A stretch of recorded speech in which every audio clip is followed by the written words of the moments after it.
Look at you, Miss Lana Banana.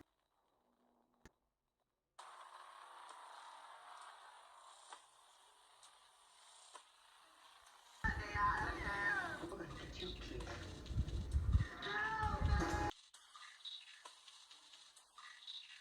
American Horror Story Season 2 had a similar cast but a completely different story and atmosphere, taking place in 1964 at a mental hospital known as Briarcliff, which I think is easily the best and darkest of its 9-season run.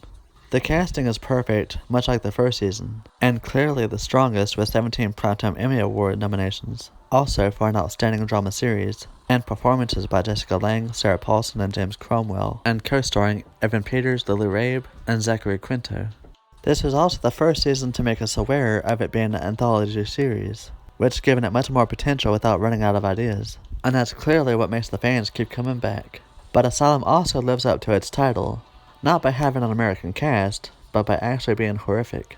And you can always expect the best from the costume department. The locations they used to bring this season to life was a courthouse in Massachusetts. That's also a character all on itself.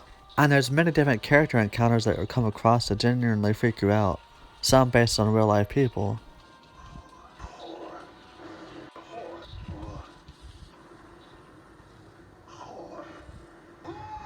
Dr. Thredson was one of the main antagonists of the series, who is inspired by real life serial killer Ed Gein. This season is definitely one that'll make you feel uneasy to say the least. It was so dark in fact that it made the cast members uncomfortable. So the creator Ryan Murphy decided to have a lighthearted episode known as The Name Game. Asylum is simply my favorite because of its grounded approach, giving it more realism and less camp.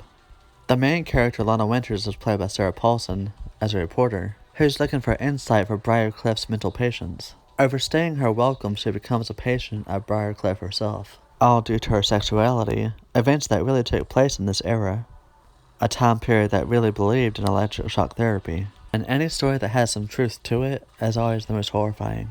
And I think the creators and cast really bring that to the screen perfectly. It's a tone that I'd really like to see throughout more of the series. But out of all the seasons, and all the fans I've talked to about this series, this is their least favorite. Maybe because of just how dark it is, but I think with a show called American Horror Story, it should be. None of this would have been possible without the brilliant minds of Ryan Murphy and Brad Fulchuk, making American Horror Story the boldest and certainly the most creative TV series of today. It's said once you step foot into Briarcliff, you'll never get out.